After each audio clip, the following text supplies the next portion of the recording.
Hola, muy buenas tardes. Muchas gracias por vuestra presencia al simposio de Medicontour, otro año más. Queríamos agradecer a Medicontour la apuesta por la formación continuada de todos nosotros y de nuevo la independencia que nos da a la hora de la elaboración del programa, elaboración de invitaciones para exponentes, expertos y demás. Realmente, a día de hoy, es una satisfacción que podamos estar actuando de esta manera tan libre y libre de ciertos conflictos, ¿no? Vamos a tener 4 presentaciones. En la primera os comentaré cuál ha sido nuestra clasificación, la que proponemos con la revisión, el Scoping Review que realizamos con Filomena. De hecho, esta presentación no es la siguiente, de las dos que hay, es la otra, ¿vale?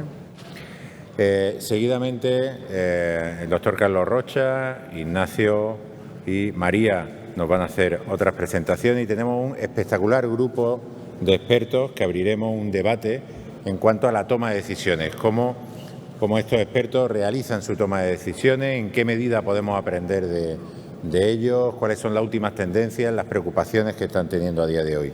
Entonces, si os parece, os vamos a comentar en primer lugar, efectivamente, en la propuesta que hicimos en el reciente Scoping Review que publicamos con Filomena Ribeiro, la presidenta de SCRS, con respecto a la nueva clasificación funcional basada en evidencia de las lentes de visión simultánea. Esta es nuestra declaración, nuestro conflicto de interés. Tenemos conflicto de interés con Medicontour por nuestro papel de consultor que hacemos con ellos. Todo esto nace en el 2021. En febrero del 2021 se crea un grupo de trabajo en AECO en el que nos proponemos con otra serie de colegas el realizar una cierta clasificación tecnológica basada en los perfiles ópticos de las lentes para más o menos agrupar las lentes. Teníamos un increíble catálogo de lentes y muchas veces necesitamos más o menos saber dónde poder colocarlas para tener cierta taxonomía, cierto orden mental con respecto a ello. Entonces, muchos de vosotros estaréis acostumbrados un poco a esta actualización que realizamos de esta clasificación. Como veis, venían el nombre de la compañía, el mecanismo de acción que tenían a nivel profilométrico, el modelo, la adición que tenían, el material y la aberración esférica. Esto fue interesante durante un tiempo, yo creo que fue bastante popular, muchos de vosotros nos lo agradecíais por tener contextualizadas las diferentes lentes, pero desde luego sí era aceptable y no resolvía el problema, porque aquí la clave era para todos vosotros y sobre todo también para nosotros, ver cuál era el resultado que tenían en nuestros pacientes todo este tipo de lentes. Y los perfiles ópticos, incluso el comportamiento en vasco óptico, no necesariamente va a explicar cuál va a ser el resultado de estas lentes en nuestros pacientes. Fruto de aquello y trabajando conjuntamente con Filomena, llegamos a la conclusión de que se necesitaba una clasificación basada en evidencia, o sea, una revisión total de toda la literatura científica que había sido publicada en el PubMed en los últimos 10 años. A partir de ahí, irnos a una clasificación funcional, hacer una revisión exhaustiva, hacer una clasificación funcional, no por perfiles ópticos, sino lo que se reportaba en literatura científica y probablemente poder llegar a un consenso europeo, quizás mundial, y podérselo ofrecer a los reguladores, a la ISO y demás, para tener cierto orden a este tipo de cuestiones, no solamente en la toma de decisiones para nosotros, sino son importantes estas clasificaciones incluso a la hora de generar los precios de las diferentes lentes, la incorporación al sistema sanitario o no. O sea, tiene una importancia suprema, ¿vale? ¿En qué nos basábamos en el hecho de que fuera en base a ello, al rendimiento visual y los resultados reportados en los pacientes? Porque ya la ISO nos estaba avisando de que iban por ahí, por ese camino, ¿vale?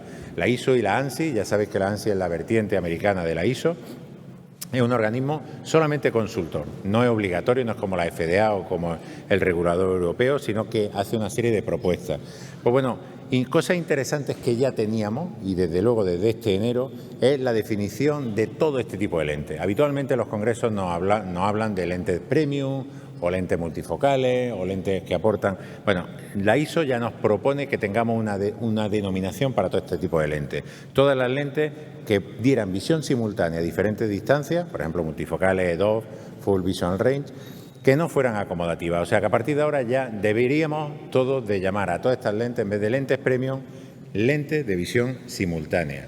Todas agruparían, las multifocales, EDOF y todas las lentes que se ven a diferentes distancias que no sean acomodativas. Otro criterio que también era funcional es lo que nos proponía la ANSI en el 2018. En el 2018 ya nos decía qué es lo que tiene que tener los criterios de una lente para que sea llamada EDOF. Lo más interesante y lo que sí os quiero que os quede en la cabeza es el punto de corte de 0,2 logmar, sería 0,66 decimal. Ellos proponen que ese sea la base, como mínimo medir esa agudeza visual. Y os comento, en literatura científica ese no era el punto de corte que nos habíamos propuesto como comunidad científica, era el 0,3. ¿Vale? El 0,3 a partir de ahí para arriba, que vendría a ser 0,5 decimal, se suponía que era una agudeza visual funcional y debajo estaría la baja visión. Pero bueno, ellos tomaron esa determinación de que sea el punto de corte en 0,2 logmar, que os repito, hay que memorizarlo y recordar que son 0,66 de decimal. Bueno, lo que se le pide a la EDOF es que el descenso, como veis arriba, el descenso entre lejos, intermedio y cerca sea monótono, ¿vale? Que haya una disminución, que no haya un incremento de menos de 0,04 logmar, que serían 2 letras de una línea. A la derecha veis un descenso no monótono, que sería, por ejemplo, el de las bifocales. Agudeza visual lejana buena, intermedia cae y vuelve a subir, ¿vale? Entonces se le pide a estas lentes que tengan un descenso monótono. Ese punto de corte de 0,2 logmar, que hay un aumento de 0,5 dioptrías con respecto a una monofocal y sobre todo quizás lo más interesante, que para ese punto de corte de 0,2 logmar llegue a una distancia focal de 1,5 dioptrías, que serían esos 66 centímetros y obviamente que no pierda más de una letra con respecto a una monofocal. Bueno, pues este año la ISO propone una nueva familia, una definición nueva que es la Full Visual Range. ¿Qué es esta lente? Que este tipo de lente es exactamente igual que lo que se le pedía a la EDOF, solo que para el punto de corte 0,2 logmar, como estáis viendo ahí, en vez de pedirle que llegue como mínimo a 1,5 dioptrías, se le pide que llegue a 2,5 dioptrías, ¿vale? Exactamente igual que una EDOF, solo que en vez de 1,5 en el punto de corte 0,2, 2,5. Entonces, ¿cuál sería la diferencia entre una Full Vision Range y una multifocal? El descenso monótono. A la Full Visual Range se le va a pedir un descenso monótono. A la multifocal no tendría por qué. Esos son todos los criterios, como estáis viendo ahí, y en todos esos criterios pues hay buenas definiciones. Sobre todo lo más interesante son criterios funcionales. Se le piden criterios funcionales. El regulador pide criterios funcionales, no de perfiles ópticos. Y esto ya es una máxima que nos viene a proponer cuál debe de ser nuestro objetivo a la hora de recoger los datos y a la hora de organizar, hacer una organización taxonómica. Pero quedan ciertos vacíos. Por ejemplo, el regulador no habla nada de las monofocales enhanced y tenemos multitud de lentes de monofocales enhanced, monofocales plus, como lo queráis llamar, porque no hay una definición y le podéis poner el nombre que queráis y no vienen recogidas. Entonces no puede haber lente en un limbo y tampoco hay una definición exacta entre bifocales y trifocales de baja adición que podrían entrar dentro de la Full Visual Range, ahora lo veremos. Entonces, a raíz de aquello, elaboramos este reciente Scoping Review que publicamos, era previo al anterior que hemos hablado, diciendo a la comunidad científica, gente, tenemos una serie de lentes que no llegan a ser EDOF, que no cumplen los criterios de EDOF, pero parece ser que tampoco son monofocales. ¿Qué hacemos con todas ellas? Algunos de vosotros habéis leído este paper. Fue cuando entonces sacamos el Scoping Review con un cluster análisis en Journal Refractive Surgery acerca de la clasificación funcional de todas estas lentes. No poníamos lentes de visión simultánea porque cuando lo publicamos no había dicho la ISO que la llamáramos así. El cluster análisis es muy interesante, ahora hablaremos de él, ¿vale? En ese paper, que digamos que a lo mejor el primer approach es un poco bizarro, ¿vale? Hay que tener algún conocimiento para entenderlo, os lo voy a intentar desgranar a día de hoy. Hay dos grandes familias con 3 subcategorías en esa gran familia. ¿Y cuáles han sido los criterios? Pues poco más o menos lo que ya nos proponía la ISO.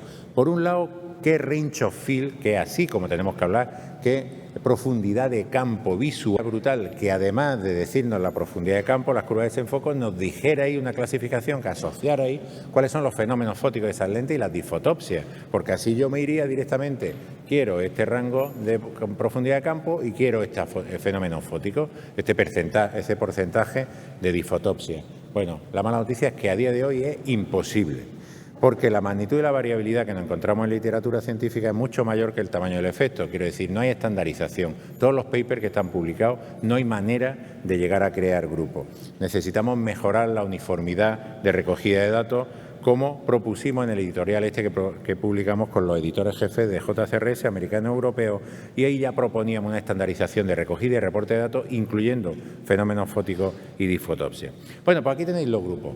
Quedaros solamente con la imagen visual, ¿vale? Ahora iremos ahondando. Tenemos dos grandes grupos, Partial Range of Field arriba, Full Range of Field abajo. ¿Qué los separa? Los Partial Range of Field, obviamente no es full, no llegan a la zona amarilla. La zona amarilla, como estáis viendo ahí, es que la curva de desenfoque llegue a más de 2,5 dioptrías, ¿vale?, de profundidad de campo.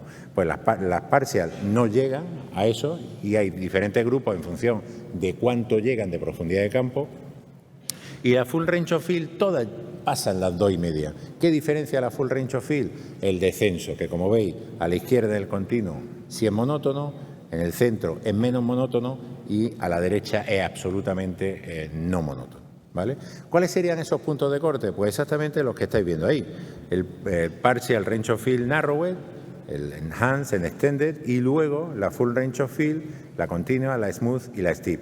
Como vemos, los tres subgrupos de Partial se diferencian en cuanto llegan a aumento de profundidad de campo y la Full Range of Field todas superan los 2,3 dioptrías en el punto de corte 0,2 logmar, pero el descenso. Bueno, eso puede ser un poco farragoso, vamos a ponerlo más fácil todavía. Fijaros, absolutamente claro cuáles serían esos puntos de corte y la relación aproximada que tienen estas familias que os proponemos con las que ya existen o que tenéis en mente. En primer lugar, la profundidad de campo que tenemos. Para el punto de corte 0,2 logmar, si es menor de 2,3 dioptrías, como estáis ahí, tendríamos las Partial Range of Field. Si es mayor, la Full Range of Field. Vámonos al grupo de arriba, las Partial Range of Field. Si en ese punto de corte de 0,2 logmar la profundidad de campo es menos de 1,2 dioptrías, serían las Narrowed, que son las que vosotros conocéis como monofocales. Fijaros, las Narrowed, las lentes monofocales, tienen cierta pseudoacomodación, dan cierta profundidad de campo y hay que tenerlo en cuenta. No llegan al 1,2, pero sí pueden tenerla y hay ciertos factores, como bien sabéis, que pueden mejorarla. La pupila pequeñita mejora la profundidad de campo, si la lente es esférica en vez de asférica lo mejora, si la lente tiene más potencia va a generar más aberración esférica, todo eso puede afectar. Las Partial, que serían las Enhanced, tendrían una profundidad de campo, como estáis viendo, entre 1,2 y 1,58, menos de 1,5, y ahora veremos por qué esto es importante. Y esas son las que vosotros conocéis como las monofocales Enhanced o monofocales Plus, la que queráis. La tercera es la que supera el 1,58, pero no llega a 2,3. Las que sabéis, le hemos llamado Extended, que son la EDOF, la que todos sabéis como EDOF, ¿vale? Ese sería el punto de corte. Y luego tendríamos abajo todas las Full Range of Field. Todas pasan 2,3 dioptrías en el punto de corte 0,2 logmar. Lo único que varía es el descenso, si es monótono o no. Si el descenso es monótono, pues nos le hemos llamado continuo, que serían un poco más o menos las bifocales y trifocales de baja adición y ese nuevo grupo que he hablado, Full Range of Focus, ¿vale? Esas no caen, sino que quedarían ahí. ¿Cuál sería el punto de corte? Pues estáis viendo en el anterior, el punto de corte es que apenas pierden 2 letras de una línea entre lejos y cerca. Prácticamente no hay gran caída. En la intermedia, las smooth, estarían las trifocales, las normales, las que estéis habituados, ¿vale? Que ahí sí puede caer un poquito más. ¿Hasta cuánto? Pues entre 2 líneas, entre 2 letras de una línea y línea y media, entre la lejana y la cercana en la intermedia. Y las steep, que serían las bifocales al caso que tenéis metidas en cabeza, si hay un gran descenso entre lejos, intermedio y cerca, que puede ser de una línea y media. Ahí tenéis agrupadas las relaciones a la derecha aproximadas entre la nomenclatura que os proponemos, que hemos intentado que cambie poco los nombres, y la clasificación histórica, ¿vale? Bueno, pues con todo esto os hemos agrupado todas las lentes que hay en el mercado en cada uno de los grupos. Esto lo habéis tenido a disposición en algunos foros, intentaremos compartirlo en redes sociales, en Secoir, en fin, en diferentes medios. Tenemos, por ejemplo, las Partial Range of Field Enhanced, que serían las monofocales Enhanced, las monofocales Plus. Fijaros, por manufacturador, por compañía, mecanismos de acción, modelo, material, aberración esférica y certidumbre, con un semáforo de rojo, amarillo, verde y naranja, ¿vale? Colores calientes, poca certidumbre. ¿Por qué? porque hay pocos papers al respecto o porque los papers publicados tienen bajo nivel de evidencia. Que tenga poca certidumbre quiere decir que esa lente puede saltar a otro grupo. Que tenga gran certidumbre, colores fríos, verde, quiere decir que hay muchos papers al respecto que son congruentes entre ellos o que tienen muy alto nivel de evidencia y que prácticamente es imposible que se mueva. En este caso, por ejemplo, si nos vamos a Verify, pues podéis ver la lente que es difícil que salga de ahí. Si nos vamos a la Extended, ahí tendríamos todas las EDOF que hay en el mercado. Y fijaros, hay lentes difractivas Extended y refractivas Extended, ¿vale?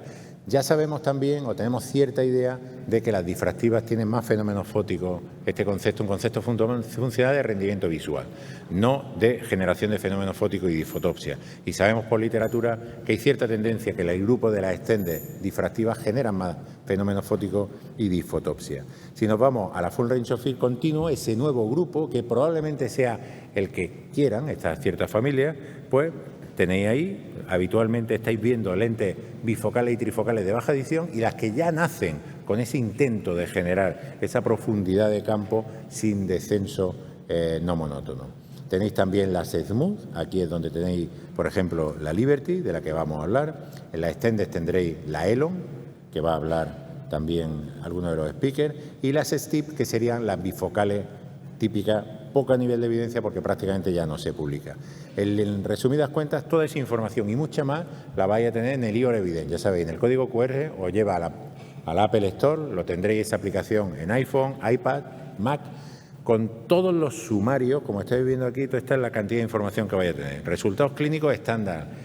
Cada vez que salga un paper publicado en PubMed, ¡pum!, sale el resumen aquí. Vais a poder comparar unas con otras, vais a poder acceder al resumen agrupado en función de lo que queráis, por procedimiento, por lente, por fenómenos fóticos, absolutamente lo que queráis, eso resumen. Aparte, tiene un ranking, un numerito, como veis aquí en la segunda imagen, 59 aparece. ¿Ese 59 qué es? Una clasificación de nivel de evidencia en base a hasta 30 parámetros en función de una lectura crítica. Cuanto más número, más creíble el paper. También puntos clave y recursos de aprendizaje que ponemos a disposición para que cada vez más podáis tener más información a la hora de implantar las lentes que más convenientes sean para vuestros pacientes.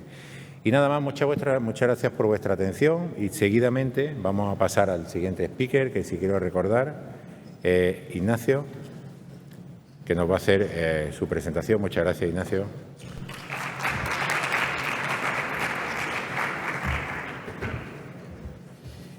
Bueno, buenas tardes. Muchas gracias a Medicontour y a Joaquín por su amable invitación. Yo creo que tenemos que celebrar la presentación que acaba de hacer Joaquín. Yo creo que va a ser un cambio de paradigma muy importante. Nos va a liberar a los oftalmólogos mucho de toda la información sesgada que nos han dado las casas hasta ahora y nos va a permitir tener un criterio propio que creo que nos va a hacer mucho bien.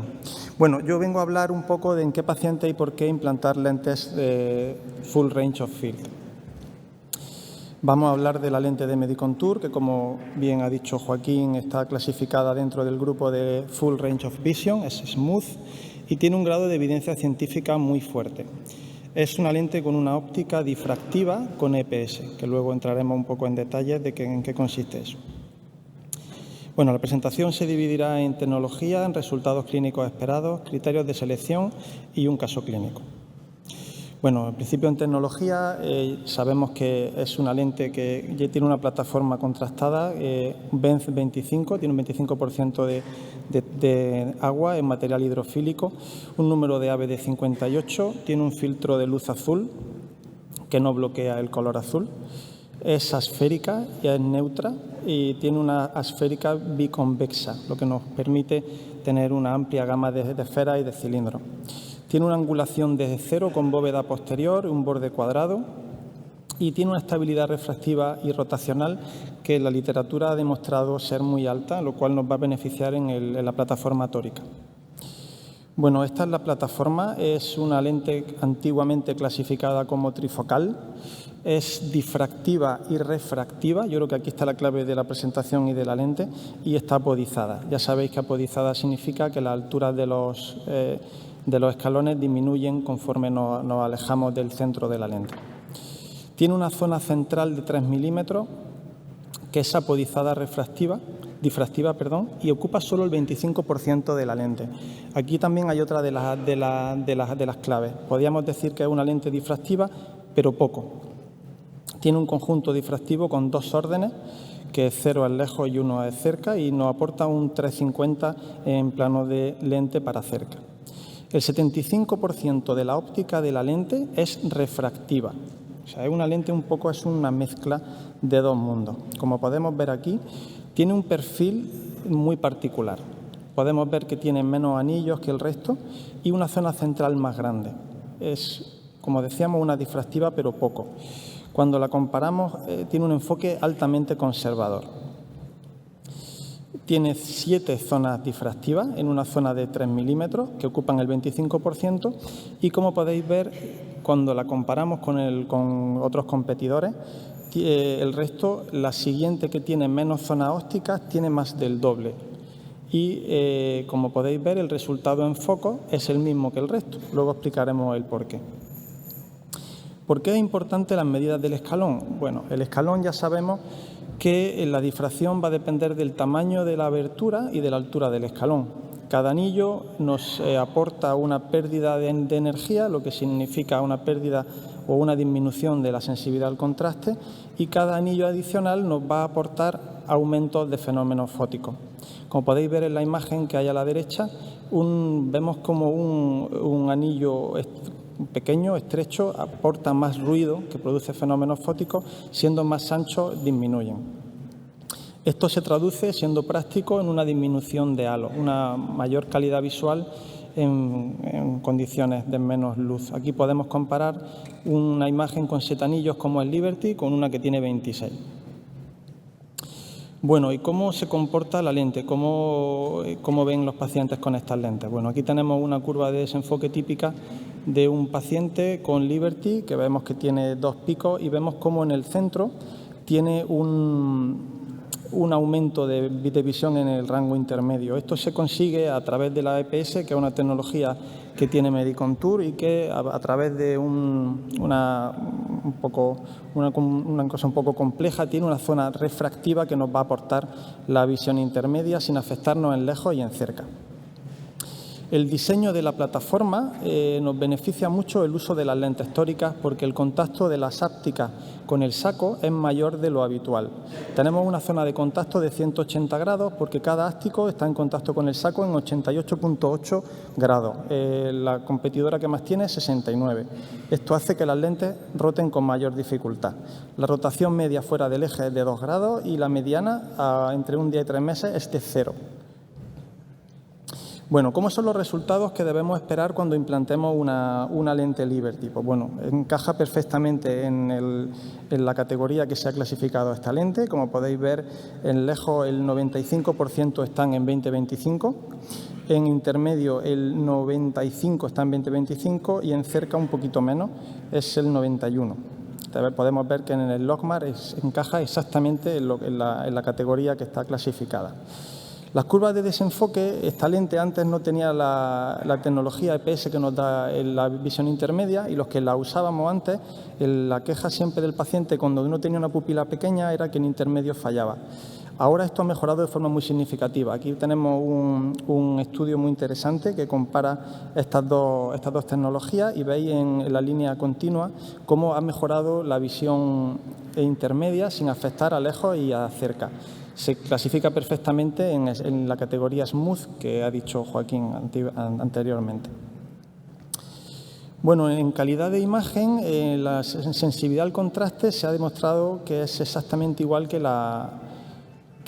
no hay evidencia de que haya diferencia con la plataforma monofocal. La verdad que en la práctica clínica es muy raro un paciente con Liberty que se queje del tema de luz y de la sensibilidad al contraste.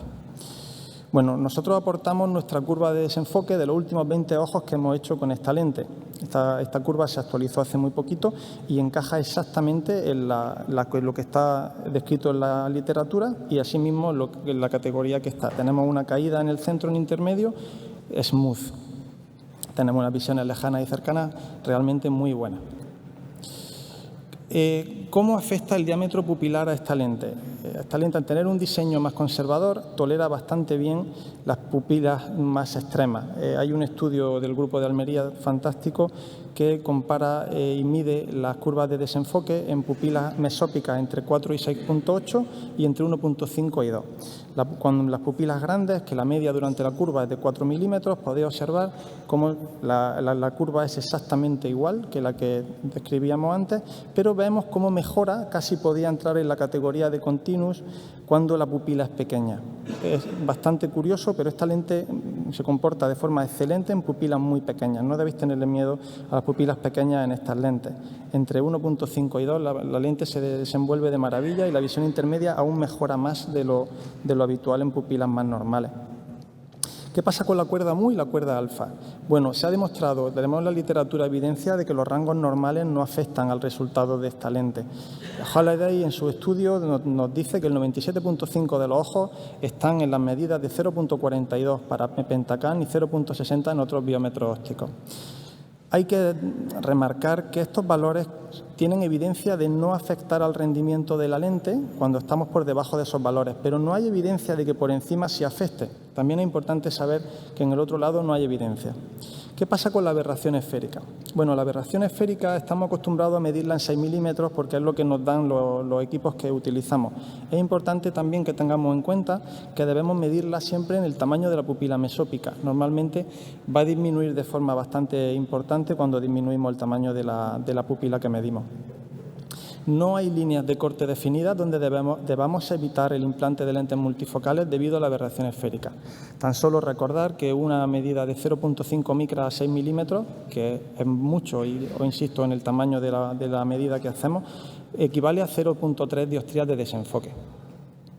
Y bueno, por último quería comentar un caso clínico. No voy a comentar el caso clínico más típico de una ama de casa de +3 que no sale de casa. Este es un paciente que es un buen amigo, es médico, 44 años y debuta con una catarata unilateral en el ojo no dominante, con una agudeza visual corregida que no pasaba de 0,3, es semétrope, no usa gafas ni la ha usado nunca y está empezando con signos de presbicia, pero aún trabaja sin gafas. No tiene antecedentes médicos conocidos y no usa gafas y no quiere gafas. Conduce de noche y utiliza mucho ordenador. Es un caso que a mí me dio bastantes quebraderos de cabeza y muchas conversaciones con él fuera de la consulta. Bueno, tiene una exploración absolutamente normal, una topografía, una distribución de potencia fantástica, la aberración esférica es muy buena. Todo es una exploración como la que querríamos en todos los pacientes. Tiene una medida en Pentacam aproximadamente de 20 dioptrías y unos cilindros de 0,4 que son totalmente asumibles con las incisiones. Bueno, este paciente decidí ponerle una Liberty en el ojo después de hablar mucho con él y explicarle todo el tema de los halos y todo esto, y él no tenía claro que prefería eso. Y aquí tenéis su curva de desenfoque. Tras una cirugía sin incidencia, el paciente tiene una visión en lejos y en cerca de unidad, tiene una caída en visión intermedia hasta 0,75 y este ojo ya ve mejor que el otro en cerca y no se queja de disfotosia. La verdad que estoy muy contento y él también. Bueno, como resumen, Liberty es una lente full range of focus, es smooth, tiene un diseño muy conservador con un 25% de zona óptica difractiva, la visión intermedia la aporta a una zona central refractiva y es una lente con menores disfotosias y muy buena sensibilidad al contraste. Rinde muy bien en pupilas entre 1,5 y 6,5 y utiliza una plataforma contrastada y estable. Muchas gracias. Muchísimas gracias. Ignacio. Seguidamente, Carlos Rocha nos va a comentar en qué paciente y por qué implantaría, según él, las lentes Partial Range of Field. Muchas gracias, Carlos. Muchas gracias, Joaquín, y a Medicontour por la invitación. Antes de nada, estos son mis conflictos de interés. Y bueno, de manera muy breve, como ya Joaquín magníficamente ha explicado, en la clasificación que se publicó recientemente tenemos las Partial y las Full. No vamos a hablar dentro de las Partial, recordar que están las Narrows, las Enhanced y las Extended. Pues bien, como bien ha explicado Joaquín, las Extended son las que, bueno, van un poco más de las Enhanced, pero no llega a lo amarillo, ¿no? Como él ha explicado. Y vamos a hablar dentro de las Extended, de las que hay en el mercado. Sabéis que existe diferente tecnología para conseguir este rango de desenfoque, esta profundidad del campo. Recordar que existen las de pequeña apertura, las pinhole, las difractivas, que son las primeras que aparecieron con la Symphony, con la Telara, y luego las lentes refractivas, que son las que a día de hoy podríamos decir que son el gold estándar, o por lo menos son las más utilizadas a día de hoy en la práctica clínica. Sabéis que hay diferencias, algunas juegan con asfericidad, otras con zonas o sectores. Pues bien, dentro de la evolución de las lentes intraoculares, todos sabéis, bueno, que empezamos con las lentes monofocales, luego a nivel de diseño, ¿no?, las lentes bifocales, veis en bancos ópticos o en simulaciones como hay estos dos focos y falta ese gap intermedio, luego empezaron las que tenían 3 focos y falta esos gaps en esta distancia, y de aquí que se intentaran desarrollar lentes que extendieran todo el foco de una manera más continua. Pues bien, dentro de las lentes antiguas EDOF refractivas, ahora las Partial Extended refractivas, la lente Elon, ¿cómo consigue alargar este foco? Pues utilizan una zona que se llama linking zone. Son una zona, unos sectores que van cambiando, la angulación va cambiando el tamaño de 20 micras, y con esto, fijaros, los van uniendo y van extendiendo todo el campo de visión. Fijaros cómo es la transición desde, con este tipo de lente, con este juego. Si nos fijamos a nivel profilométrico, la lente es muy similar a, digamos, por así decir, su competencia o la lente que a día de hoy hay más evidencia, como ha explicado antes Joaquín, y la que se utiliza más, ¿no?, o el que más cirujanos han utilizado, que es la lente Vivity. A nivel profilométrico es muy similar. En curvas de MTF, el resultado entre la lente Elon y la lente Vivity, si os fijáis, también es muy similar. Pero bien, vamos a ver los resultados de QVision que tenemos nosotros. Empezamos primero un primer corte a los 3 meses con 21 pacientes, fijaros la media de edad. Importante que sepáis, bueno, que 2 ojos de un paciente tenían cirugía corneal refractiva miópica, que 20 eran binoculares y que solo 1 era monocular, que 4 tenían antecedentes de glaucoma, y esto es importante. Uno de los pacientes, después de la cirugía, tuvo un desprendimiento de retina. Yo creo que Joaquín luego va a hablar de los puntos de corte, pero bueno, fijaros, era la edad y la longitud axial que tenía, que a priori, pues bueno, era normal. El seguimiento que hemos dicho era 3 meses y luego 12, completan 12 meses. Bueno, si nos fijamos a los gráficos estandarizados ya de eficacia, fijaros las agudezas visuales sin corrección y con corrección de lejos, y las que se esperan en intermedia, ¿vale? Con corrección es importante siempre, cuando uno quiere ver el rendimiento visual de una lente, hacerla con la mejor corrección posible para ver el rendimiento de la lente y no cómo nos ha quedado a nosotros. Y los gráficos de eficacia en cerca, que es lo esperable para este tipo de plataforma, este tipo de tecnología. Pues bien, como ha dicho antes Joaquín, con el IOL Evidence, que bueno, lo tenéis disponible, se puede comparar los resultados nuestros con la lente Vivity. Fijaros que son resultados muy similares en monocular. Cuando hacemos los estudios en binocular, sabéis que bueno, todas las lentes, en general casi siempre, hay una sumación y se mejoran los resultados.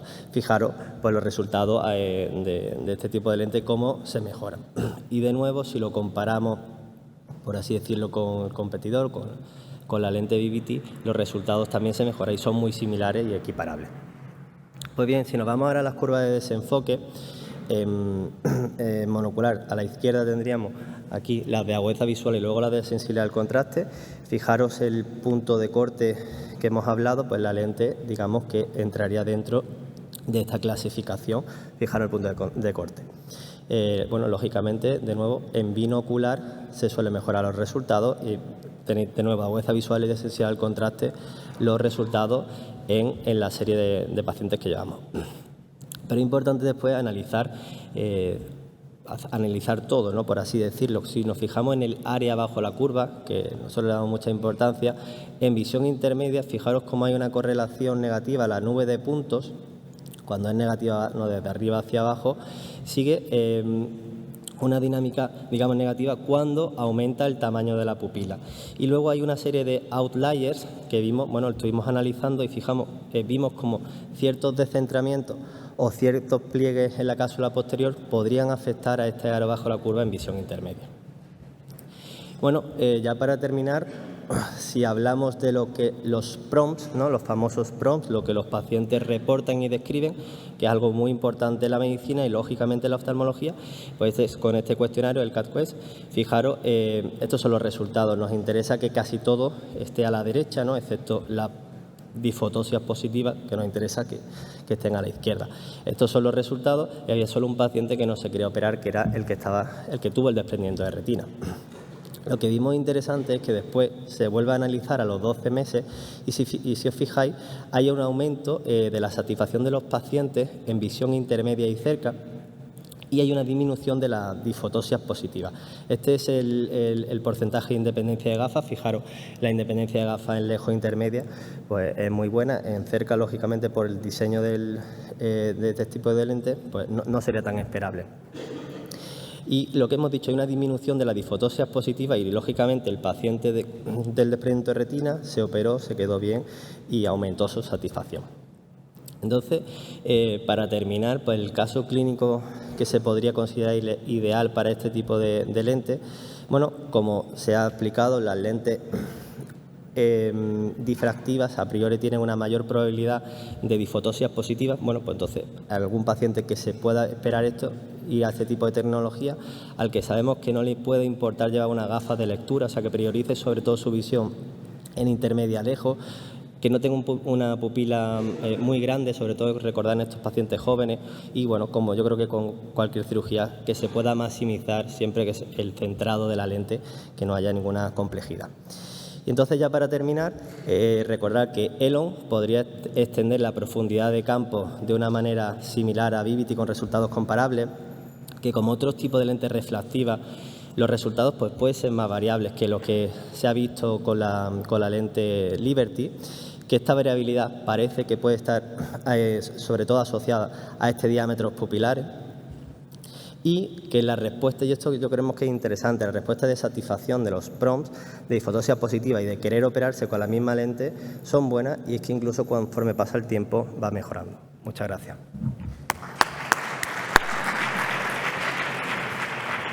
Muy bien, muchas gracias, Carlos, por la brillante presentación. Entonces, nos ha hecho un resumen acerca de que vamos a tener resultados similares a la Partial Range of Field Extended, la antigua EDOF, refractiva en términos de curva de desenfoque, con pocos fenómenos fóticos y difotopsias como esa subfamilia de la EDOF. Cuidado con pupilas grandes y descentramiento, porque ahí, como ese tipo de perfil de lente, pueden disminuir la profundidad de campo. Y luego también una cosa interesante, tener paciencia, porque a lo mejor puede ganar una línea de cerca con el paso del tiempo.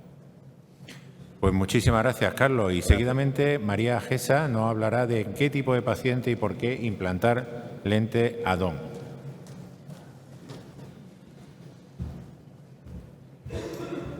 Hola, buenas tardes a todos. Muchas gracias, Joaquín. Muchas gracias a Medicontour y a Secoir. Yo voy a hablar, pues eso, de la lente add-on, ¿no? La lente add-on es una lente que ha venido al rescate de diferentes situaciones clínicas. La lente add-on es exactamente igual que la lente Liberty, que ya ha explicado fenomenal Ignacio. Y lo importante de saber en la lente add-on, que como se posiciona en sulcus, bueno, es una lente con una aberración esférica neutra, exactamente igual que la Liberty, y que la adición que tiene al cerca no es de 3.5, sino que es de 3 dioptrías, porque se posiciona en sulcus, se posiciona adelante. ¿Para qué ha venido la lente add-on? ¿Por qué podemos nosotros utilizarla en clínica? Bueno, pues para corrección de la metropía en pacientes pseudofáquicos con una lente monofocal. Nos aporta también, tenemos la posibilidad de aportar la trifocalidad sobre una lente monofocal en saco, y también nos permite corregir el astigmatismo, ya sea sobre una lente monofocal o multifocal. Hay mucha evidencia científica al respecto. Voy a contar unas cuantas que vienen, que son interesantes. Por ejemplo, estas en respecto a la trifocalidad, estos dos estudios lo que evalúan son los resultados refractivos y funcionales de la lente trifocal, ¿no?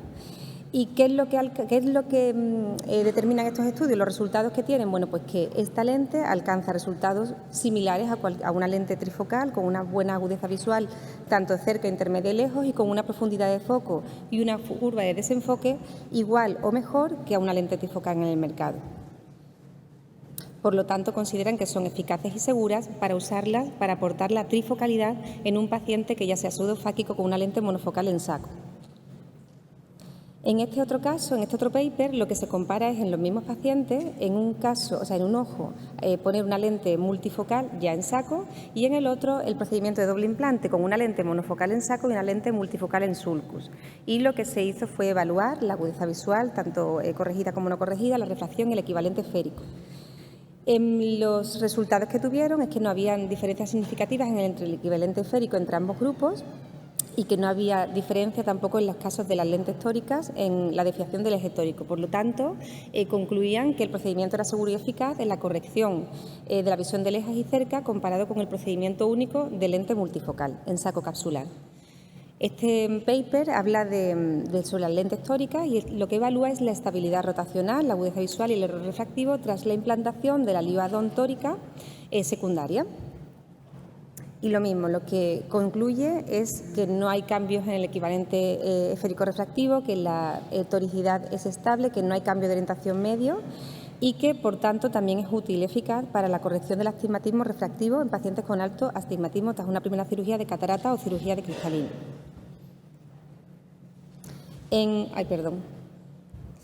Este otro estudio lo que habla es de la corrección de la metropía, el implantar una lente Adon, ya no trifocal, sino una lente Adon monofocal, para corregir un defecto refractivo tras una cirugía de catarata. Y revisan todos los pacientes los que se han implantado esta lente secundaria esta lente secundaria sobre la cirugía de catarata que no ha sido complicada anteriormente. En todos los casos en los que tuvo una buena tasa, no hubo un cambio significativo en la visión corregida y en los casos en los que se implantó tórica vieron una reducción significativa de ese equilibrio refractivo. Por lo tanto, también concluían que es una opción segura para corregir el error refractivo residual tras el implante primario de una lente monofocal en saco. Y este estudio es un estudio interesante porque evalúa la estabilidad. Se hacen ojos pseudofáquicos post-mortem, en los que se implanta la lente Adon y lo que se mide es con OCT de segmento anterior la posición de la lente. Evalúan el centrado de la lente, el tilt y la distancia interlenticular a la lente primaria en saco. Y lo que ven es un estudio pequeñito, pero bueno, lo que ven los resultados es que mantiene un centrado y una distancia interlenticular que son apropiados, independientes de las diferentes líos en saco primarias que habían en los pacientes, en los ojos post-mortem. Y aquí lo que os quiero enseñar son 3 casos clínicos. Este primero es una paciente que me llegó a consulta, es la segunda paciente que me llega en mi vida, que creo que son pocos, pidiendo que lo que quería era un recambio de su lente por una lente multifocal. Era una paciente operada en sanidad pública hacía 3 años con una lente monofocal que no toleraba la metropía que tenía. Su profesión es dobladora de cine, por lo tanto necesita una muy buena visión de cerca, visión intermedia y visión lejana, y ella venía que lo que quería era el recambio de la lente. Entonces yo, a la hora de evaluarla, tener una buena córnea para trifocalidad, y lo que le propuse, le hablé de los pros y de los contras de hacer un recambio de lente y de la alternativa que teníamos con esta lente Adon, que es una cirugía mucho más friendly, ¿no?, para ese ojo, con menos tasas de complicaciones. Y entonces, bueno, pues así, ahí estáis viendo la cirugía, lo que pasa es que el vídeo es un poquito más largo. Bueno, la implantación, como veis, es sencillísima, porque es una lente que es una cirugía, bueno, pues poner como una lente en piggyback, ¿no?, con viscoelástico cohesivo, y lo que colocamos es la lente que tiene es muy fácil a la hora de manipularla y se queda muy bien centrada. El resultado refractivo que hemos tenido con esta paciente, que por cierto nada más que está operada de catarata del ojo derecho, en el ojo derecho le puse la Adon trifocal con un resultado, como veis, fantástico, y en el ojo izquierdo lo que le puse la lente Liberty, con lo cual esta paciente está encantada, la verdad que yo también. Y es un ejemplo de cómo una lente trifocal en un ojo y una lente trifocal en sulcus, una lente monofocal, da un muy buen resultado. Este segundo caso es un paciente en el que la lente ha venido a rescatar un error refractivo tras una lente monofocal en saco. Es un paciente también de sanidad pública, que yo lo veo de casualidad, una consulta rutinaria, lleva varios años operado de catarata, pero tiene una anisometropía de 5 dioptrías y media y no las tolera. Es un paciente albañil, ha tenido numerosos accidentes de trabajo, le han hecho incluso TAC cerebrales pensando que tenía una enfermedad neurológica, y cuando lo veo, aunque la visión monocular es correcta, no tolera la anisometropía que tiene. Entonces, lo que se le propone es, como en el otro ojo, en el ojo izquierdo, no tiene catarata, porque no tiene catarata en ese momento, y el ojo derecho sí, y se ha quedado, como veis, con una miopía de 2,75, se le propone una lente Adon monofocal. Y el resultado, en cuanto ya baja esa anisometropía, pues ya mantiene una buena tolerancia. Y este último caso es una lente Add-on monofocal tórica sobre una lente monofocal en saco. Es una paciente que recibió un trasplante penetrante por un acceso corneal, este caso no es mío, del doctor Jiménez Almenara. Se le hizo un trasplante penetrante por una leucoma secundaria de un acceso corneal, posteriormente es operada de catarata con una lente monofocal y tras la retirada de suturas de las suturas tiene un astigmatismo alto de 8 dioptrías, con un astigmatismo no es regular, pero bueno, mantiene cierta regularidad. Entonces, en este caso se le pone una lente Add-on monofocal tórica y baja, como podéis ver, de las 8 dioptrías de astigmatismo a 1,5, que ya es mucho más tolerable para la paciente. Así que, bueno, estos son diferentes casos clínicos en los que podemos y probamos nosotros y comprobamos la eficacia que tiene la diversidad de los tipos de lente Add-on en nuestros pacientes. Nada más, muchas gracias. Muchísimas gracias, María. Yo creo que poniendo el foco quizás sería el quedarnos con la cabeza la posibilidad de la reversibilidad por primera vez la multifocalidad y el solucionar defectos refractivos sin tener que tener plataformas láser Zimmer, ¿no? Exacto. Vamos a invitar a los 4 expertos. Tenemos la suerte de tener 4 personas por las que yo seguro que me podría dejar operar cualquiera de ellos, que invito a subir al estrado. Decía que hay un equilibrio entre ellos, entre gente que se señala por procedimientos quizás más intraoculares, con lente de visión simultánea, y tenemos también expertos increíbles con más procedimientos láser de tipo corneal. O sea que ese balance yo creo que es interesante para que lleguemos a un debate. Yo les voy a ir presentando algunos de los key points que tenemos en literatura científica en los que nos tenemos que apuntar a la hora de tomar decisiones, y quiero que sea un debate abierto, que es decir, cualquier absoluta duda que tengáis o cualquier cuestión que queráis plantear, sentiros absolutamente libres, porque en esta media hora a ver si le sacamos la máxima rentabilidad para sacar key point para el lunes que viene empezar, y los que vayáis mañana a trabajar, fantástico, pero el lunes que viene empezar a trabajar al respecto. Muchísimas gracias por vuestra asistencia, Federico, José Luis, Javier, Victoria, es un honor teneros aquí. Y antes de nada, pues permitirme que os presente algunos aspectos que os quiero proponer encontrados en literatura científica. Este me parece interesante. ¿Cuál es el rango visual, la profundidad de campo que tenemos en nuestros pacientes? Vamos a empezar por los más jóvenes, ¿vale? Los que están por debajo de 50 años. Este paper del 2023, del año pasado, venía a decirnos cuál era la profundidad de campo antes de los 40, entre los 40 y 42. No se ve. No se escucha. ¿Podéis poner? Ahora lo tenéis. Ahora sí. Perfecto.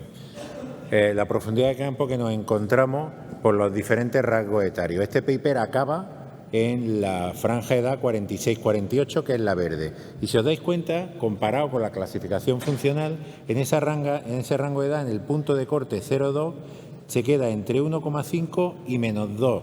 ¿Vale? De punto focal. O sea, que en esa franja de edad, entre 46 y 48 años, tendríamos la profundidad de campo de una EDOF, Partial Range of Field Extended, una EDOF, ¿vale?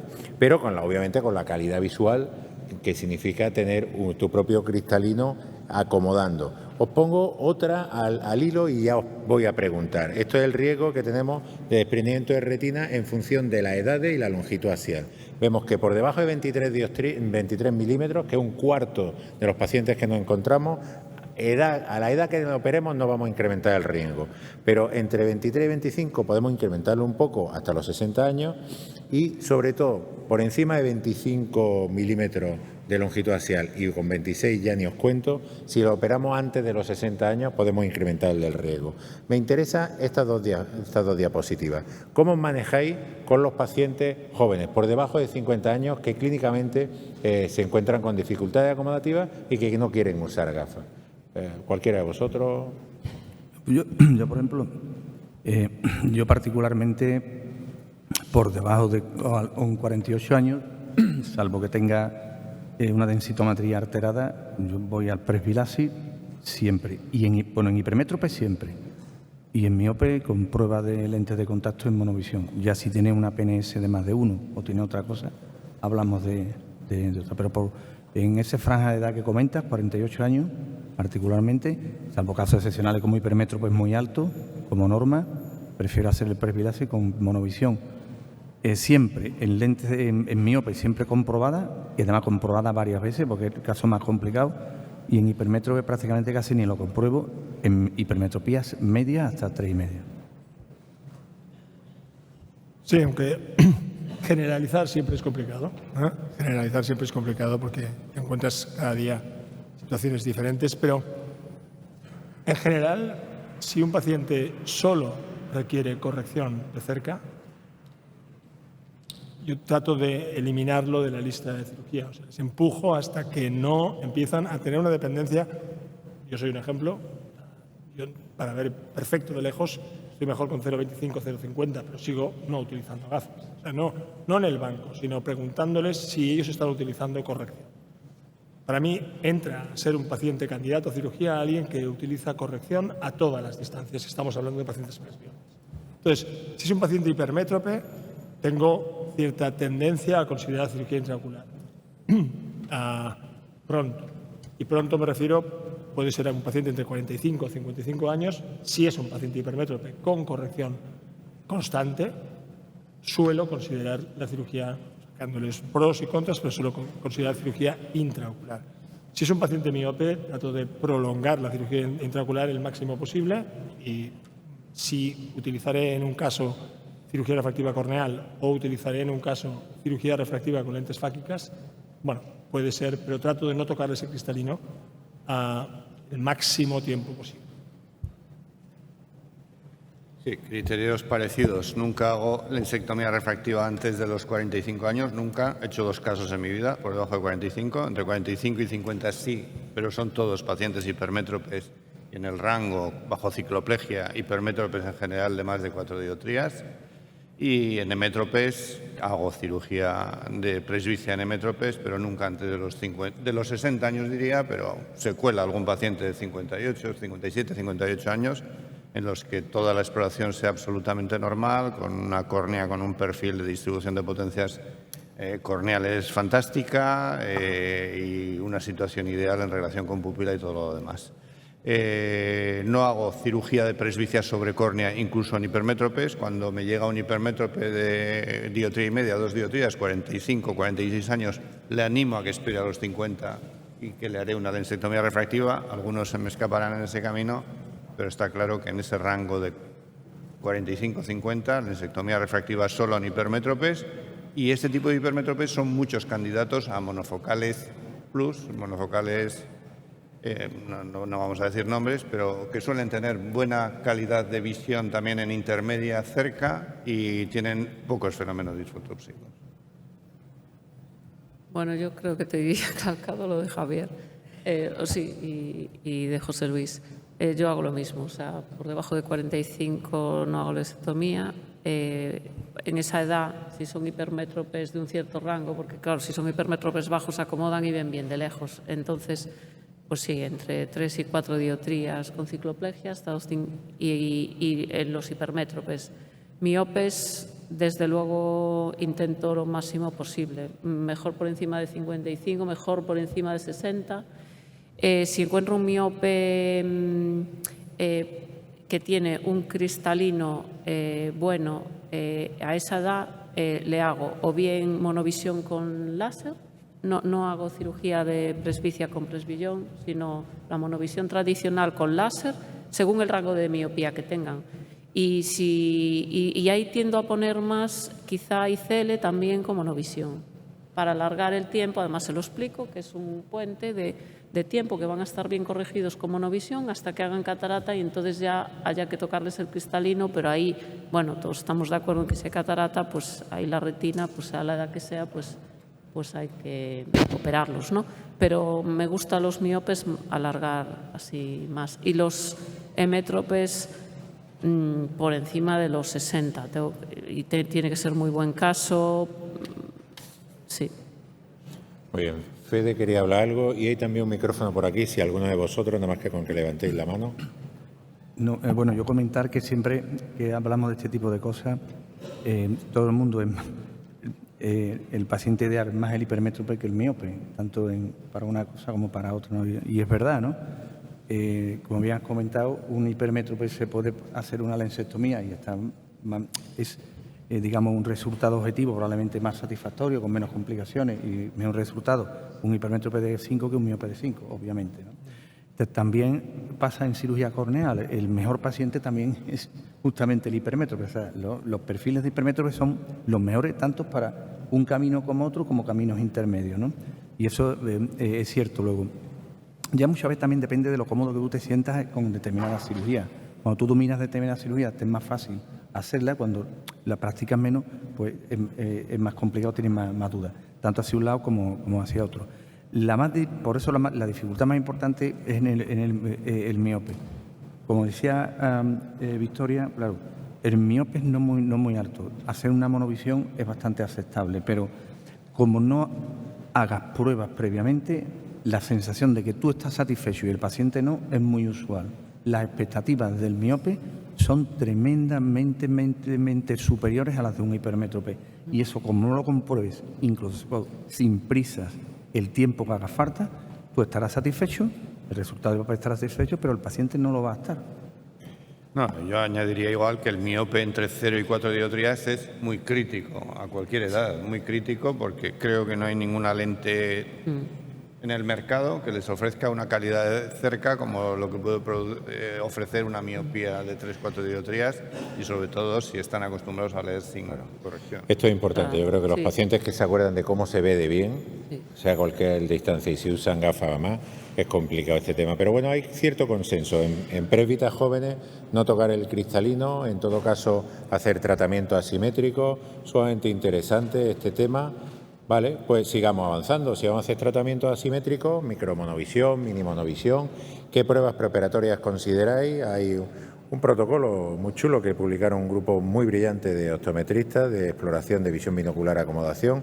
Ellos nos hablaban de que esa anisometropía inducida, esa micro o minimonovisión, habría que intentar evitarla en diferentes grados de ambliopía, si hay una dominancia sensorial muy definida, la microtropía, y que la endoforia pudiera incluso incrementarse. Con respecto a ver los métodos para ver dominancia, siempre es recomendable hacer un par o tres de métodos, tanto en visión lejana como próxima, test de Ward, polarizado de 2 líneas de agudeza visual. Me parece eminentemente práctico lo que nos propone Dan Reinstein. Con el protocolo de presbillón del emborronamiento con lente positiva, le coloca más 2,5 en los dos ojos, emborrona de lejos, lo hace blur, y luego se acerca para en el dominante colocar en hemétrope y ver a distancia si el paciente se queja mucho o no, y a partir de ahí tomar decisiones. En resumidas cuentas, ese sería el aspecto. Otras pruebas que podemos tener en el mercado sería el Sinvis Gecko, algunos de vosotros lo tenéis, se pueden hacer cierto screening preoperatorio para ver la definición de nivel de dominancia sensorial y motora, y además a la vez permitiría simulación con diferentes patrones. ¿Qué otras cuestiones añadiría y os parece suficiente este aspecto para evaluar dominancias cuando queréis tratamientos asimétricos? A ver, yo creo que estas son las dos más frecuentes. Yo tengo que reconocer que con el tema de la dominancia, especialmente si hablas con, no sé si hay en la sala alguno, pero si hablas con los oftalmólogos pediatras, se acostumbran a reír bastante de la dominancia, del concepto de dominancia. Porque ellos dicen que la dominancia no existe.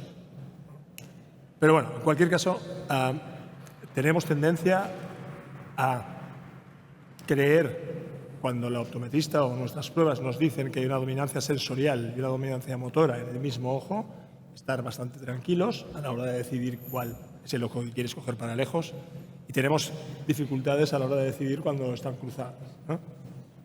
El Sinvis, tengo que reconocer que ha sido una experiencia súper positiva estos últimos 2 años en pacientes con cristalino claro. Evidentemente el Sinvis te da muy poca información en pacientes con catarata o con opacidades más o menos significativas, o la información que te da no te la puedes fiar. Sinvis ha sido muy útil para descartar, por ejemplo, utilizar trifocales en pacientes que tú hubieras o que yo hubiera indicado una trifocal porque no tenía ninguna contraindicación óptica para hacerlo. Y por tanto el Sinvis yo creo que para cristalino claro es muy útil.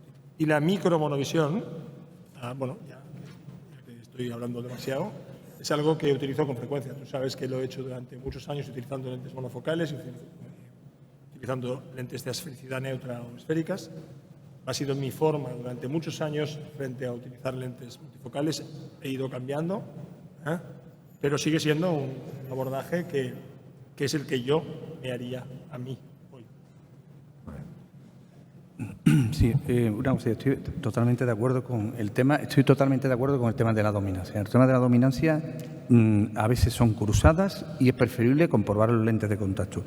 Una cosa importante, el punto próximo de convergencia. Si no tienes claro el punto próximo de convergencia, te puedes estar equivocando en lo que vas a hacer.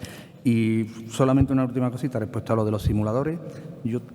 Me da la cosa de cuando habéis alguna vez ido a algún bar seguro en que tenéis las fotos de los platos combinados. Sí, ¿no? A que jamás se parece al que después ponéis. Pues eso. ¿Alguna otra opinión al respecto, Javier, Victoria? El tema de la monovisión y la tolerancia a la monovisión. Claro, no es lo mismo hacer una monovisión en un paciente de 48 años que todavía tiene cierta reserva acomodativa que en un paciente de 58, en relación con las alternativas que le vas a plantear, ¿no? Una micromonovisión de menos 0,75 le sirve con 47 y no le va a servir con 58. Yo creo que en lo que estamos hablando hoy hay que entender que el cristalino va a evolucionar a lo largo de los años a la hora de plantearte un procedimiento sobre córnea, un procedimiento con una lente monofocal o un procedimiento con una lente trifocal. Y es diferente el paciente que tiene una patología, una catarata, o el paciente que acude por una lensectomía refractiva. Yo creo que lo que más valora un paciente refractivo es la independencia de gafas y va a pasar a través de los fenómenos disfotóxicos y de todo, pero quiere visión binocular, en general simétrica. Ahí, con lentes multifocales, el tema de la monovisión ya sobra. Claro, este aspecto que introduce Javier es interesante, el síndrome de disfunción del cristalino como un continuo, no como algo transversal, no como algo puntual, ¿no? La siguiente cuestión, el paciente empieza a empeorar, a envejecer, ¿no? ¿Cuál es la visión del paciente y cómo tomar decisiones al respecto? Esto lo estuvimos hablando ayer, ¿no? El hecho de la posibilidad de evaluarle la sensibilidad al contraste en el preoperatorio, sobre todo los pacientes jóvenes. Tenéis ahí el código QR de la aplicación para medir sensibilidad al contraste en curva de desenfoque, múltiple distancia de una frecuencia. ¿Y por qué? Pues porque, como estáis viendo a la izquierda, en el verde, cuando nos llegan con visiones de 0 logmar, o sea, 20-20, el 50%, el punto de corte que veis, la línea roja, el punto máximo de sensibilidad al contraste que nos da Liberty, que es una sensibilidad al contraste brutal, es de 0,8, ¿vale? Pues por ese perfil óptico que tiene. Pero fijaros cómo para esas agudezas visuales de 0 logmar 20-20, el 50% de los pacientes pueden ver mejor y el 50% peor. Claro, la agudeza visual se nos queda corta, tenemos que seguir investigando, pero cuando pasamos al 0,2 logmar, que sería 0,8 decimal, claramente ya sí todos ven peor que la lente multifocal. Esto yo creo que es interesante, lo estáis viendo ahí en la línea de puntos y en los porcentajes, ¿vale? Ahí también podríais tener medidas indirectas para ver cuál podría ser, si tenéis la edad, ese punto de corte sería a partir de los 62 años, si tenéis el HD Analyzer, el eye trace y el Pentacam. ¿Estáis cómodos o estáis incómodos cuando el paciente tenéis que determinar si vais a implantar lente y el paciente ve mejor de 0,8 decimal? ¿Cómo tomáis las decisiones ahí? Bueno, mis pacientes refractivos casi todos ven más de 0,8 decimal. ¿Cómo es la toma de decisiones con ese paciente que ve Bueno, en también? relación con la edad, las necesidades, la entrevista con el paciente, sus deseos de independencia de gafas, su actividad laboral, si trabaja a diferentes distancias, si trabaja en condiciones de baja iluminación y conduce mucho. Todo esto, independientemente de tener dispositivos de esas características, pero lo más relevante yo creo que es... Yo de esto lo que saco la información es qué mensaje le tengo que transmitir al paciente. Es decir, si tengo una situación que tiene mala sensibilidad al contraste ya preoperatoria, aunque tenga una agudeza visual superior a 0,8, bueno, pues ahí no incido mucho, ¿no? Pero si tiene muy buena sensibilidad al contraste y muy buena agudeza visual, el escenario que le pongo no es especialmente feliz para el paciente. Él va a tomar una decisión, pero yo creo que la tome en consecuencia con las expectativas que yo le estoy generando. Y le estoy generando unas expectativas, vas a ver peor por la noche, en baja iluminación, etcétera, etcétera. Que el paciente lo que va a ganar está muy bien, pero yo creo que hay que enfatizar más lo que va a perder. Sí, yo estoy de acuerdo. O sea, yo creo que lo que contestamos en la primera pregunta es por esto, precisamente. Es decir, ¿por qué no operas a un hipermétrope bajo de 46? Porque sabemos que va a perder en sensibilidad al contraste. Esa es la cuestión. Los miopes es el tema de la retina, más que el miope siempre espera demasiado de la cirugía en comparación con lo que ve preoperatoriamente. Entonces yo, bueno, aparte de las pruebas, pues hablo con ellos, hago lo que dije antes, que es en base a eso, y desde luego también incidiendo en lo de antes, la monovisión que dije antes la hago. Evidentemente, si un paciente es buen candidato para multifocal, no me planteo nada de monovisiones, ni me lo planteo yo, ni lo planteo al paciente como una alternativa. O sea, si un paciente es buen candidato para multifocal, estoy de acuerdo en que lo mejor es multifocal. Yo me refería a la monovisión si queremos alargar el tiempo de no tocar el cristalino de un miope que sea buen candidato a monovisión, y hago las pruebas, justo hago el test de Reinstein. Y nosotros estamos empezando a medir agudezas visuales en algunos pacientes que tenemos dudas, pero no puedo decirte ahora, o sea, que si me conducen a algo o no. Pero yo creo que indirectamente lo que hacemos, esas decisiones de no operar a pacientes muy jóvenes o no operar a hemétropes, etcétera, lo hacemos por eso, porque sabemos que... Y yo creo que el tiempo que se pasa con el paciente explicándole qué problemas puede tener es útil. Y yo, sobre todo, lo de los halos en ciertos pacientes y los miopes, yo creo que a los miopes además se lo pongo en el consentimiento, que se le explica que no va a ver como antes de la cirugía sin su gafa. O sea, es que se lo digo, se lo explico y aún así vienen y dicen, no me falta algo de cerca, sí, aunque estén contentos. O sea, es que es así siempre. Bueno, no. Yo simplemente es volver a hacer hincapié de forma indirecta. Esto es lo que intuitivamente hace que muchos, como estoy viendo, no todos, creo, tenemos esa actitud como conservadora. O sea, no hay ningún cristalino o ninguna lente que pueda competir con el cristalino. Esto es válido en los miopes, es válido en los hipermétropes, es válido en cualquier ojo. Y por eso... Claro. Y, por tanto, al final son cosas que yo creo que son difíciles de transmitir, porque cada uno de nosotros adopta una actitud y que yo te la puedo contar a ti, pero si tú eres diferente, porque las cosas las entiendes de manera diferente, sí que hay cosas objetivas que puedes tomar una decisión, ¿no? Pero hay cosas que son más subjetivas. Yo sí creo que tiene que haber muchísima motivación por parte del paciente, muchísima, para que yo, dándole lo que le cuento, me acabe convenciendo de operar. Pero si tiene esa motivación, al final acaba saliendo bien. O sea, por eso te decía que no podía tenemos que generalizar, pero luego individualmente he operado a miopes de 50 años con lentes trifocales que están encantados. Y dices, oiga, ¿eso es lo que yo recomiendo? No, yo recomiendo que no lo hagas. Pero... Me quedo con este último detalle que nos dice Joseph Louis, ¿no? Cómo transmitirle al paciente lo que puede ver, qué espera el paciente de su visión una vez operado sin gafas, cómo transmitirle el gran reto que tenemos delante. Bueno, propuestas que podemos encontrar, hay colegas que a lo mejor pueden hacer pruebas previas complementarias con lente de contacto multifocal, enseñar al paciente cómo sería la visión multifocal, porque él no ha tenido una visión multifocal, la ha tenido monofocal sectorial si utilizaba progresiva o monofocal directamente si utilizaba lejos cerca. Sabemos por algunos papers que esa experiencia visual, cuando lo haces con lente de contacto, se mezcla, se monta la visión y la comodidad. Pacientes que a lo mejor pueden dar por bueno la visión que consiguen, pero si están incómodos, porque estas lentes son un poquito más gruesas, pueden hablar de una mala experiencia. Y correlación, desde luego, no indica causalidad. La lente de contacto multifocal como screening, bueno, puede ser aceptable, pero no nos da una idea global. También tenemos de nuevo el Simbic-Eco. Lo que hemos visto con este paper que publicamos es que es un buen estimador de la agudeza visual, pero subestima considerablemente la sensibilidad al contraste que el paciente puede obtener, y eso hay que comentárselo. Y ayuda al paciente, desde luego, a entender ventajas y desventajas de la visión multifocal, pero aproximadamente. ¿Utilizáis algún método extra? ¿Os gusta este o prefieren simplemente hablarlo con el paciente? Yo hablo con el paciente. La verdad que me gustaría tener tiempo para recurrir a este tipo de dispositivos, pero no lo tenemos en la práctica. Sí, yo también, yo hablo con ellos. Sí, bueno, yo creo que efectivamente todo el mundo comenta que no es momento de hablar un poco de la subjetividad del paciente, o lo van a tratar más adelante. Ahora mismo, de la subjetividad del paciente. Ahora, bueno, claro, una cosa son las expectativas del paciente. Para la subjetividad en concreto viene ahora una historia. ¿Viene otro después? Sí. Bueno, pues entonces... ¿Simulación o no? ¿Utiliza? O... No utilizo. Prefiero eso, lo que comenta lo que comenta Javier, bueno, pues hablar con el paciente, no utilizo ninguna simulación.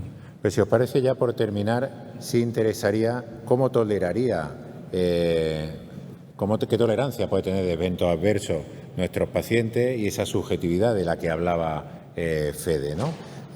Bueno, hay que diferenciar el fenómeno fótico, las pruebas psicofísicas, el arómetro, que es exactamente medir cómo es de amplio el fenómeno fótico, y pasarlo a psicometría, es en cuánto ese fenómeno fótico molestia, en cuánto genera disfotopsia. Ahí tenéis un poco lo que propusimos, la escala en la editorial que publicamos, y el punto de corte más o menos sería en 15,2% del índice de distorsión lumínica, con el alómetro de Menjomé, que probablemente sea el mejor que existe. Eso hace pasar a los pacientes de poco a moderadamente molestos. Pero fijaros cómo a la derecha no necesariamente los pacientes tienen que tener esclerosis. Esto lo hicimos en el preoperatorio, ¿vale? Con cierto grado de catarata.